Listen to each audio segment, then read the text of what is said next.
नमस्कार दोस्तों, मेरा नाम है प्रीतेश हिरवे और आज हम बात करेंगे कश्मीर घाटी के अंदर पैदा हुई आतंक की नई नस्ल जिसे हाइब्रिड आतंकी कहा जा रहा है उसके बारे में। किस तरह से ये लोग सिविलियंस को टारगेट कर रहे हैं, कश्मीरी पंडित को टारगेट कर रहे हैं। इनके निशाने पर बहुत सारे लोग हैं, इन्होंने वहाँ के मुसलमानों को भी नहीं छोड़ा है, लेकिन बड़ी संख्या में ये लोग हिंदुओं को ही टारगेट कर रहे हैं। इसमें ख़ास तौर से कश्मीरी पंडित हैं या वो लोग हैं जो गैर कश्मीरी हैं, यानी कि जो लोग बाहर से कामकाज करने के लिए कश्मीर के अंदर आए हैं। तो ये लोग बड़ी संख्या में टारगेट कर रहे हैं ऐसे लोगों को। और इतने बड़े स्तर पर जब सेना ऑपरेशन ऑल आउट चला रही है जिसमें ढेर सारे आतंकियों को मारकर गिराया भी जा रहा है, उसके बावजूद भी जो कश्मीर में हत्याएं हैं वो नहीं रुक रही हैं।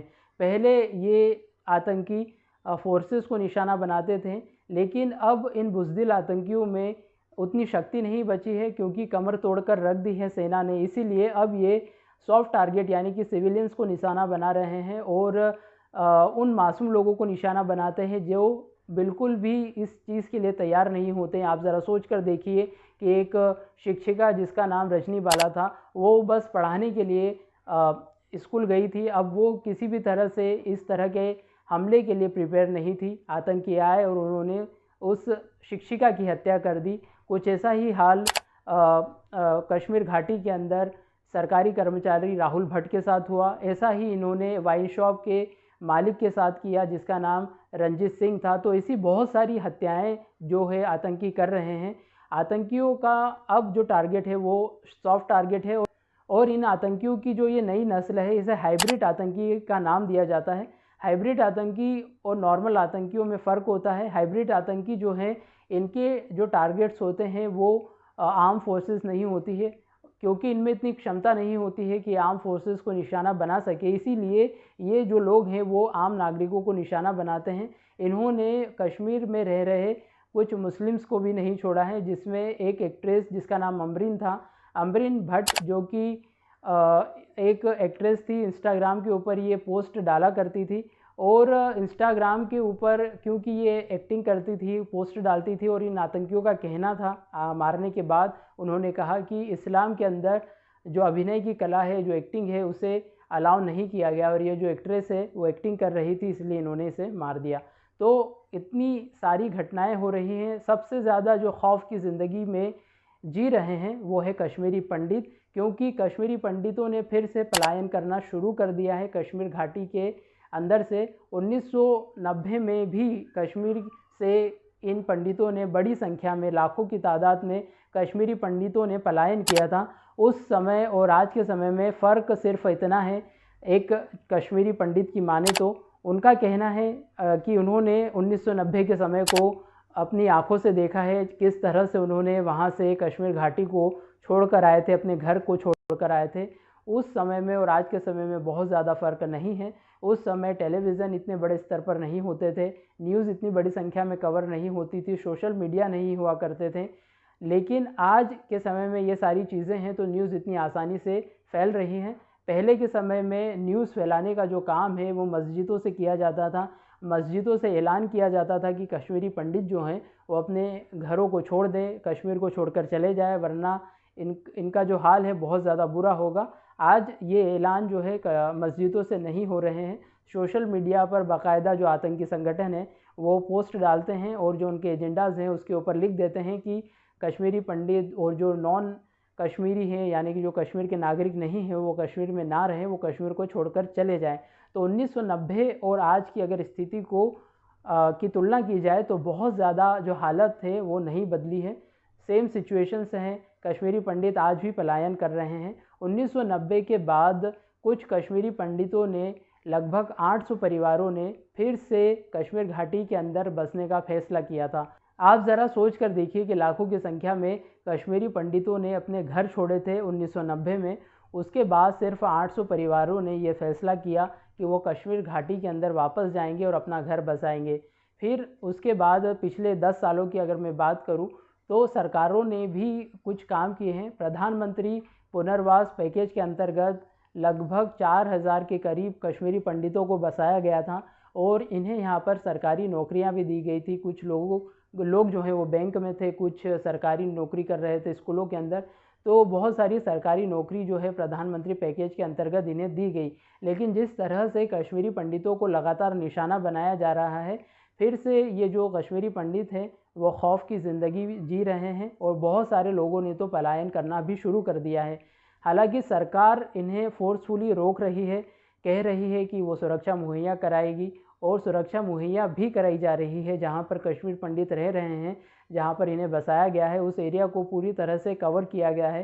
सिक्योरिटी फोर्सेस ने पूरी एक बाउंड्री बनाई है और कश्मीरी पंडितों को अंदर ही रहने के लिए हिदायत दी है कि वो कुछ दिनों तक, जब तक माहौल ठीक नहीं हो जाता है, वो अपने घरों के अंदर ही रहें।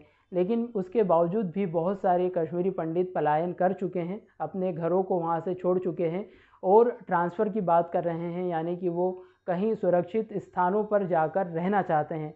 अब ट्रांसफ़र के लिए भी सरकार ने कड़े कदम उठाए हैं। हाल ही में सरकार ने लगभग 177 से ज़्यादा जो शिक्षक थे उनका ट्रांसफ़र किया है। इस इंसिडेंट के बाद जब एक शिक्षिका जिनका नाम रजनी बाला थी, उनकी निर्मम हत्या कर दी गई आतंकियों के द्वारा, तो सरकार ने इस बार 177 से ज़्यादा शिक्षकों का तबादला किया है और ये पहली बार है जब इतनी बड़ी संख्या में शिक्षकों का तबादला हुआ है। लेकिन बदकिस्मती ये है सिस्टम की कि ये जो तबादला सरकार के द्वारा किया गया था, सिस्टम के द्वारा किया गया था, इस लिस्ट को भी लीक कर दिया गया है सोशल मीडिया पर और इनकी पूरी सटीक जानकारी मिल गई है सोशल मीडिया के द्वारा सभी लोगों को कि ये जो शिक्षक हैं इनका ट्रांसफ़र कहाँ पर, किस जगह पर हुआ है। तो जब से जम्मू कश्मीर से आर्टिकल 370 हटा, ऐसा लगा कि जम्मू कश्मीर में शांति आ गई है, अब यहाँ पर कुछ भी होने वाला नहीं है।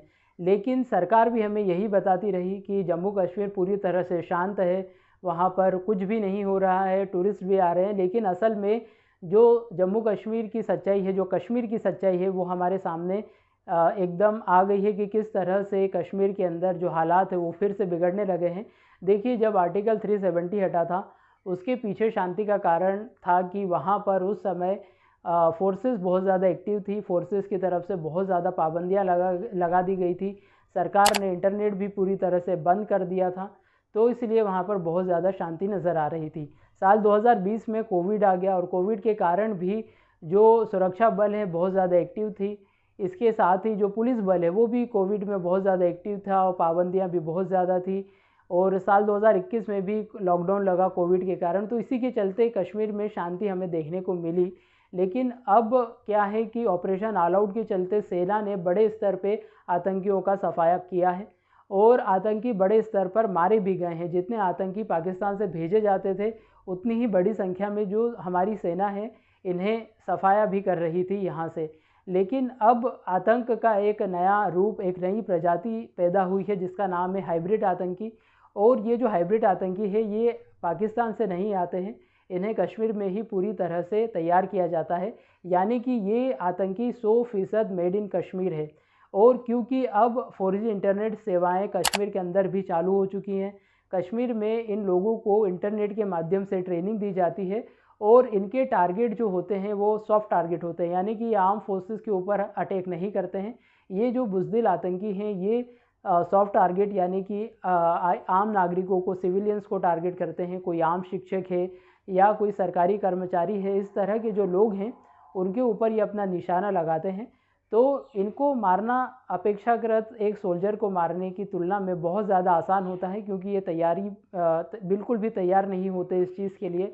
वहीं अगर सोल्जर्स को अगर आपको निशाना बनाना है तो उसके लिए आपको ट्रेंड फाइटर भेजना पड़ते हैं। किसी सोल्जर को इतनी आसानी से मारा नहीं जा सकता है। इसीलिए पहले जो आतंकी भारत में आते थे, यानी कश्मीर के अंदर आते थे, वो पाकिस्तान से आते थे, बड़ी ट्रेनिंग लेकर आते थे, बहुत दिनों तक वो ट्रेनिंग लेते थे, हथियार चलाना सीखते थे, AK-47 चलाना सीखते थे, बड़ी बड़ी मशीन गन्स चलाना सीखने थे।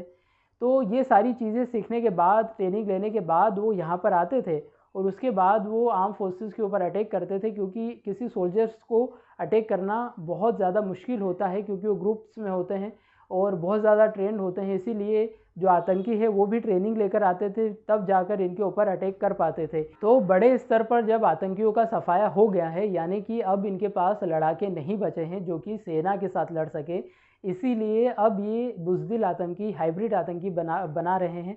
और ये जो हाइब्रिड आतंकी हैं, आपको जानकर आश्चर्य होगा, जो पकड़े गए हैं मतलब पिछले महीने जो पकड़े गए हैं, मई के महीने में लगभग 50-60 आतंकी जितने भी पुलिस ने पकड़े हैं, उसमें से 90% लोग कश्मीर के ही हैं, वो आम नागरिक हैं।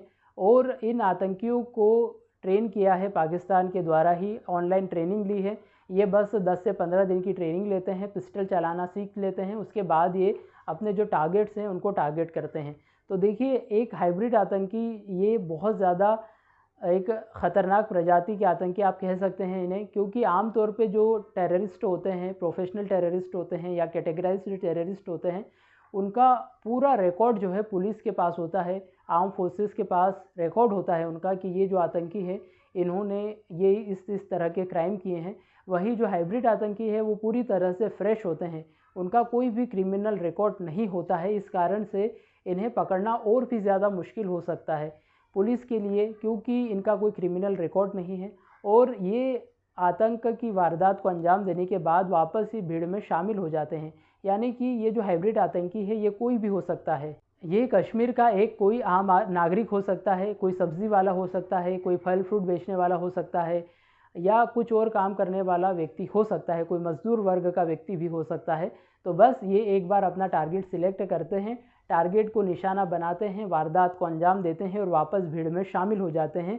इसीलिए जो सुरक्षा एजेंसियां हैं, जो पुलिस बल है, उनके लिए इन लोगों को पकड़ना और भी ज़्यादा मुश्किल हो जाता है। वहीं अगर मैं एक प्रोफेशनल टेररिस्ट की बात करूं, एक आम टेररिस्ट जो होता है वो बाकायदा जब भी किसी संगठन को ज्वाइन करता है तो उसका ऐलान करता है, सोशल मीडिया पर पोस्ट डालता है, फ़ोटोग्राफ्स डालता है AK-47 के साथ, बड़ी बड़ी पोस्टें ये करते हैं। उसके बाद जो पुलिस बल है आसानी से इन्हें टारगेट कर सकते हैं, इन्हें पता लगा सकते हैं कि इन लोगों ने इन संगठनों को ज्वाइन किया है और ये छुप कर अपनी जो कार्रवाई है उसे कर रहे हैं, यानी कि दहशत फैलाना चाह रहे हैं।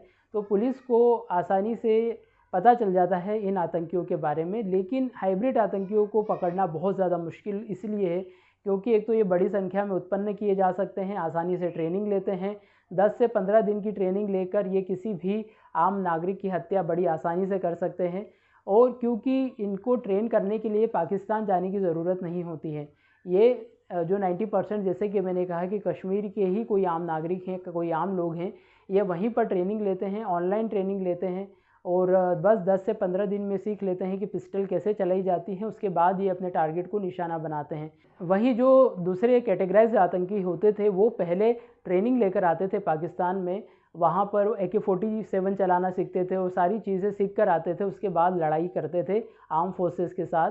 लेकिन ये हाइब्रिड आतंकी जो है बड़ी संख्या में उत्पन्न हो रहे हैं और पुलिस और सुरक्षा एजेंसियों की नाक में दम कर इन लोगों ने रखा हुआ है, क्योंकि इन्हें पकड़ना वाकई में बहुत ज़्यादा मुश्किल है। आप ज़रा सोच कर देखिए कि एक ऐसा कोई व्यक्ति जो कि टारगेट किलिंग कर देता है, उसके बाद भीड़ का हिस्सा बन जाता है, उसके बाद सुरक्षा बलों के लिए उस व्यक्ति को तलाश करना और भी ज़्यादा मुश्किल हो जाता है। वहीं एक प्रोफेशनल आतंकी को पकड़ना आसान इसलिए होता है क्योंकि वो सोशल मीडिया पे पोस्ट डालने के साथ साथ उसके कुछ क्रिमिनल रिकॉर्ड्स पहले से होते हैं। बाकायदा कोई आतंकी जब किसी को मारता है तो उसकी जिम्मेदारी वो संगठन लेता है और आतंकी के बारे में भी बहुत हद तक पुलिस को, सुरक्षा एजेंसियों को पता चल जाता है। तो उस आतंकी को पकड़ना अपेक्षाकृत एक हाइब्रिड आतंकी के थोड़ा सा आसान ज़रूर होता है। तो अब हाइब्रिड आतंकी के लिए सुरक्षा एजेंसियां किस तरह का प्लान बनाती है, किस तरह से इन हाइब्रिड आतंकियों को पकड़ा जाएगा और किस तरह से इनको सज़ा दिलाई जाएगी। तो हाइब्रिड आतंकी वो पार्ट टाइम आतंकी होते हैं कि जो थोड़ी सी ट्रेनिंग के बाद ट्रेन किए जा सकते हैं और इंटरनेट के माध्यम से इन्हें ट्रेन किया जाता है। आप ज़रा सोच कर देखिए कि कहाँ हमने इंटरनेट का इस्तेमाल करके अनअकैडमी और बायजूस जैसी बड़ी बड़ी यूनिकॉर्न कंपनियां खड़ी की, वहीं पाकिस्तान आज भी जो है इंटरनेट का इस्तेमाल भी जो कर रहा है वो आतंक का पार्ट पढ़ाने के लिए कर रहा है। तो पाकिस्तान का जो पूरा ध्यान है वो इसी चीज़ में होता है कि भारत में किस तरह से अशांति फैलाई जाए, इस तरह से कश्मीर के अंदर दहशत फैलाई जाए। तो ये जो हाइब्रिड आतंकी है ये अकेले ही इस घटनाओं को अंजाम नहीं देते हैं, इनके साथ ओवरग्राउंड वर्कर यानी कि OGW भी होते हैं। ये OGW क्या होता है? देखिए, OGW उन लोगों को कहा जाता है जो आतंकियों के साथ मिलकर काम करते हैं और ये आतंकियों के लिए आँख, कान और नाक का काम करते हैं। यानी कि आतंकियों को किसे टारगेट करना है, कहाँ पर टारगेट करना है, यहाँ तक कि वेपन्स भी यही प्रोवाइड करते हैं, लॉजिस्टिक सपोर्ट देते हैं, ठहरने की व्यवस्था कराते हैं और टारगेट को टारगेट करने के बाद वहाँ से किस तरह से भागना है, इन्हें बचाने का काम भी ये ओवरग्राउंड वर्कर्स जो हैं यही करते हैं। तो ये जो OGW है ये बड़ी संख्या में आज भी कश्मीर के अंदर एक्टिव है। अगर पुलिस के आंकड़े की माने तो लगभग 1000 से ज़्यादा OGW यानी कि ओवरग्राउंड वर्कर्स जो है आज के समय में एक्टिव है, जिसमें से पुलिस ने कई लोगों को गिरफ्तार भी किया है। तो ढेर सारे लोगों को गिरफ्तार करने के बावजूद भी अभी भी कश्मीर के अंदर 1000 से ज़्यादा ओवरग्राउंड वर्कर्स एक्टिव है जो कि आतंकियों की मदद करते हैं इन सभी लोगों को टारगेट करने में। ये ओवरग्राउंड वर्कर कोई भी हो सकते हैं, इन्हें भी पहचानना बड़ा ही मुश्किल है क्योंकि जो ओवरग्राउंड वर्कर्स हैं वो एक सामान्य रूप से आम भीड़ का हिस्सा होते हैं। कोई सामाजिक व्यक्ति हो सकता है, कोई छात्र हो सकता है, कोई दुकान वाला हो सकता है, कोई वकील या डॉक्टर भी हो सकता है। तो ये वही लोग होते हैं जो सामान्य भीड़ का हिस्सा होते हैं। आप ज़रा सोच कर देखिए कि कैसे एक शिक्षिका जो कि जिनका नाम रजनी वाला था और एक स्कूल में वो काम कर रही थी, उन्होंने अपने स्थानांतरण के लिए रिक्वेस्ट भेजी। ऊपर अधिकारी ने इस रिक्वेस्ट को एक्सेप्ट भी कर लिया, लेकिन इसकी जानकारी आतंकियों तक पहुंच गई कि ये जो शिक्षिका है इनका तबादला हो रहा है। और जब तबादला हुआ और जब स्थानांतरण पत्र मिल गया उस रजनी बाला जो शिक्षिका थी उसे, बस उसे जो प्रिंसिपल थी स्कूल की उससे एक जो परमिशन है वो चाहिए थी। उसी को लेने के लिए वो स्कूल उस दिन गई हुई थी, या हो सकता है कि उसका आखिरी दिन होता उस स्कूल के अंदर। यही खबर जो है आतंकियों को लग गई और आतंकियों ने उस शिक्षिका को निशाना बना लिया। तो कहीं ना कहीं ये जो खबर है वो अंदर से ही लीक की गई होगी, क्योंकि एक शिक्षक कोई बहुत बड़ा अधिकारी नहीं होता है जिसकी खबर जो है सार्वजनिक तौर पर पता चल जाए। जब कलेक्टर या SDM लेवल का कोई अधिकारी जिसका ट्रांसफ़र होता है तो उसकी जो खबर है वो प्रेस को पता चलती है, मीडिया को पता चलती है और बाकी सारे आम लोगों को भी आसानी से पता चलती है। लेकिन यहाँ पर क्योंकि टारगेट किया जा रहा था इस रजनी बाला जो शिक्षिका थी उसे, और जब इसका स्थानांतरण हुआ तो कहीं ना कहीं इनके साथ में काम करने वाले कुछ लोग ज़रूर होंगे जिन्होंने इस शिक्षिका की जो खबर है आतंकियों तक पहुँचाई।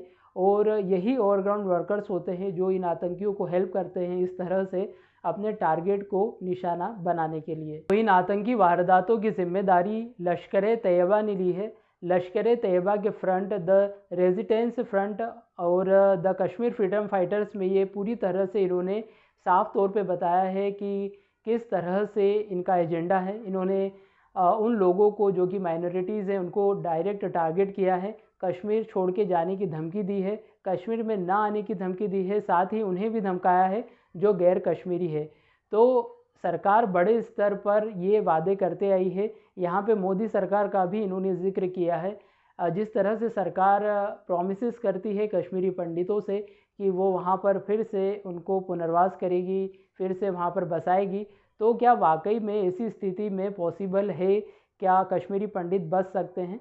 और बदकिस्मती देखिए कश्मीरी पंडितों की कि वो कश्मीर घाटी जहाँ पर रोहिंग्या मुसलमान जो कि म्यांमार से आए हुए हैं, वो लोग वहाँ पर इलीगल तरीके से रह सकते हैं कश्मीरी घाटी के अंदर, लेकिन कश्मीरी पंडित जिनके पूर्वजों के घर हैं, जो सैकड़ों सालों से कश्मीर के अंदर रहते आए हैं, वो वहाँ पर नहीं रह पा रहे हैं।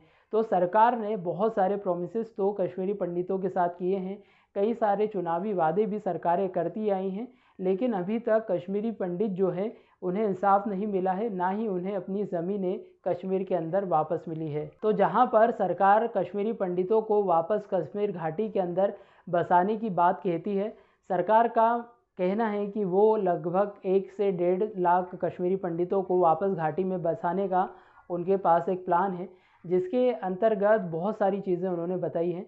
तो कश्मीरी पंडितों को पहले ऐसा बताया गया था कि एक प्लान तो ये भी है कि एक पूरी कॉलोनी बनाई जाए कश्मीरी पंडितों के लिए, जो कि पूरी एक हाई सिक्योरिटी जोन होगा जिसके अंदर कश्मीरी पंडित ही रहेंगे।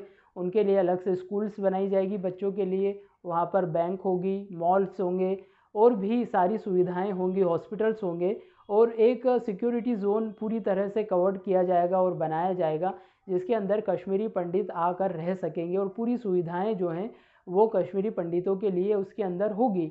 लेकिन क्या इस तरह की कॉलोनीज़ में वाकई में कश्मीरी पंडित रहना चाहेंगे भी क्या? क्योंकि आप ज़रा सोच कर देखिए कि आप भले ही कितनी भी खूबसूरत कॉलोनी बना दीजिए, असल में होगी तो वो एक 5 स्टार जेल ही, क्योंकि एक सुरक्षा की निगरानी के अंदर इन कश्मीरी पंडितों को हमेशा रहना पड़ेगा। और क्या ऐसा संभव है कर पाना? देखिए, ऐसा संभव है और कुछ देश ऐसा कर भी चुके हैं। अगर इज़राइल का हम एग्ज़ाम्पल लें तो वहाँ पर शुरुआती दिनों में फ़िलिस्तीन आतंकियों से बचने के लिए इस तरह की कॉलोनीज़ का निर्माण किया गया था, जहाँ पर यहूदियों को बसाया गया था। तो उस समय भी जो फ़िलिस्तीन आतंकी हैं वो इन यहूदियों पर हमला करते थे, तो यहूदियों को बसाने के लिए इज़राइल ने बहुत बड़े स्तर पर कॉलोनीज़ बनाई और जो इज़राइल की सेना है, वहाँ के जो सैनिक थे, इन कॉलोनीज़ की सुरक्षा में चौबीसों घंटे तैनात होती थी।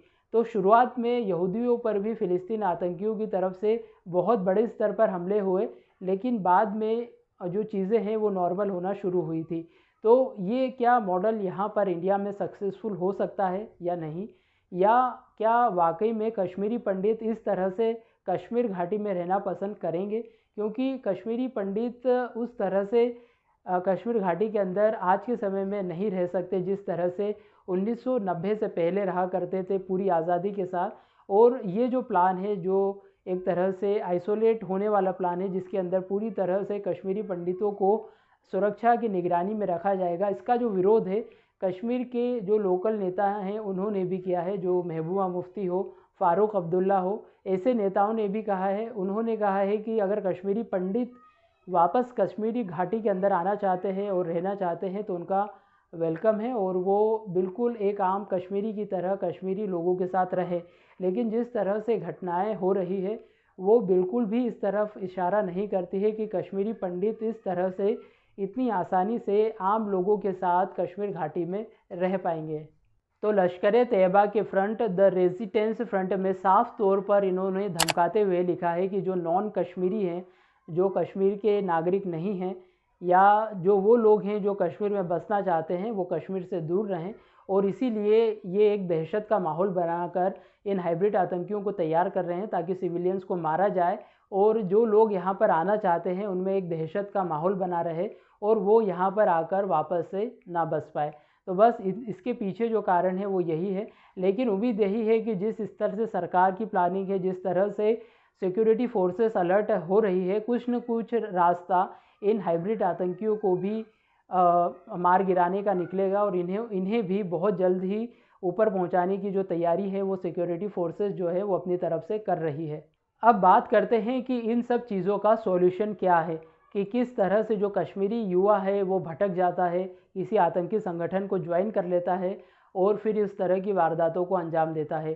क्योंकि आज के समय में जो आतंकी मई तक जो पकड़े गए हैं उनमें लगभग 50-60 आतंकी पकड़े गए हैं, जिसमें 90% जो आतंकी हैं वो कश्मीर के ही हैं, यानी मेड इन कश्मीर है। सिर्फ 10% लोग बाहर से आए हैं, यानी कि पाकिस्तान से आए हैं। तो अब आतंकियों को तैयार करना और भी ज़्यादा आसान हो गया है।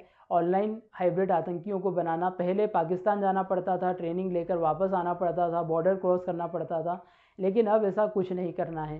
तो अब जो सॉल्यूशन है वो यही है कि जिस तरह से आर्टिकल 370 हटाया गया है जम्मू कश्मीर के अंदर से, तब से वहाँ पर यूनियन टेरिटरी बना दी गई है और जब से यूनियन टेरिटरी बनी है तब से वहाँ पर जो माहौल है वो थोड़ा सा अलग किस्म का बनते हुए नज़र आया है। अगर जम्मू कश्मीर को फिर से एक स्टेटहुड का दर्जा मिलता है, एक राज्य का दर्जा मिलता है, वहाँ पर इलेक्शन होते हैं और जब लोकल लीडर वहाँ पर कोई चुनकर आता है, कोई मुख्यमंत्री बनता है, और क्योंकि यहाँ पर अब जो लोकल लीडर हैं वो उतने ज़्यादा एक्टिव नहीं हैं, उनके द्वारा डिसीजन नहीं लिए जाते हैं, सारे डिसीजन जो है वो दिल्ली से लिए जा रहे हैं, सेंट्रल गवर्नमेंट से लिए जाते हैं। तो यहाँ की जो आम नागरिक है, जो आम लोग हैं, उन्हें भी ऐसा ही लगता है कि सारी जो डिसीजन है वो दिल्ली से चल रहे हैं, इनका कोई लीडर नहीं है। अगर जम्मू कश्मीर को राज्य का दर्जा दिया जाता है, एक स्टेटहुड का दर्जा दिया जाता है, यहाँ पर इलेक्शन कराए जाते हैं और जब इनके लीडर चुनकर आएंगे, उनके द्वारा जो भी डिसीजन लिए जाएंगे, जो भी संवैधानिक डिसीजन होंगे, वो इन लोगों को मान्य होंगे, क्योंकि ये सारी जो डिसीजन है वो उनके लीडरों के द्वारा दिए जाएंगे। उन्हें ऐसा भी नहीं लगेगा, जो कि कश्मीर के नागरिक है, कि जो डिसीजन लिए जा रहे हैं वो कहीं दिल्ली से लिए जा रहे हैं या सेंट्रल गवर्नमेंट ही जो है कश्मीर को चलाने की कोशिश कर रही है। तो इस तरह की भावनाएं जो कश्मीर के लोग हैं उनके बीच में नहीं होगी। तो हो सकता है कि आने वाले समय में जो चीज़ें हैं वो संतुलित हो सकती हैं, अगर यहाँ पर लोकल लीडर बनते हैं या लोकल लीडर या लोकल जब गवर्नमेंट है वो चुनकर आती है, तब एक तरफ लोकल लीडर जो है वो अपना काम करते रहें, लोगों को समझाते रहें, वहीं दूसरी तरफ जो आर्मी है वो भी अपना काम करती रहेगी। ऑपरेशन ऑल आउट तो चल ही रहा है, जो भी पाकिस्तान से आतंकी संगठन होते हैं, जो भी आतंकी आते हैं, उनको मारने का काम जो सेना है वो करती आ रही है। तो सरकार का बहुत बड़ा प्लान है कश्मीर पंडितों के लिए भी। देखिए, कोई भी समुदाय, कोई भी जाति, समुदाय या कम्युनिटी किसी भी जगह पर तब तक साथ में नहीं रह सकती जब तक उन दोनों के बीच में विश्वास कायम ना हो। और जब तक ये विश्वास कायम नहीं होता है, कहीं पर भी किसी भी माइनॉरिटी के लिए रहना बहुत ज़्यादा मुश्किल होता है।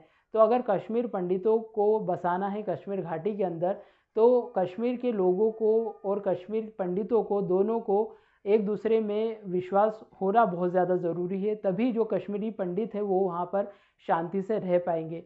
क्योंकि आमतौर पर हम जहाँ पर भी देखते हैं, जहाँ पे दो कम्युनिटी आपस में रहती है, उनके बीच में व्यापार होता है, विश्वास होता है, साथ में दोनों लोग एक दूसरे के ऊपर आश्रित होते हैं, इसीलिए इनका जो रिश्ता है वो बहुत आगे तक चल पाता है। तो साल 2022 में सरकार का जो प्लान है वो 1 से 1.5 लाख कश्मीरी पंडितों को बसाने का है कश्मीर घाटी के अंदर। तो अगर आप चाहते हैं कि मैं इस चीज़ के ऊपर एक डेडिकेटेड वीडियो बनाऊं, तो आप कमेंट करके बता सकते हैं। मैं बताऊंगा आपको कि साल 2022 में सरकार का कश्मीरी पंडितों के लिए क्या प्लान है। तो अगर आपको ये वीडियो चाहिए तो आप मुझे कमेंट करके बताइए, और अगर आपको ये वीडियो अच्छा लगा है तो आप इसे लाइक ज़रूर कीजिएगा। धन्यवाद।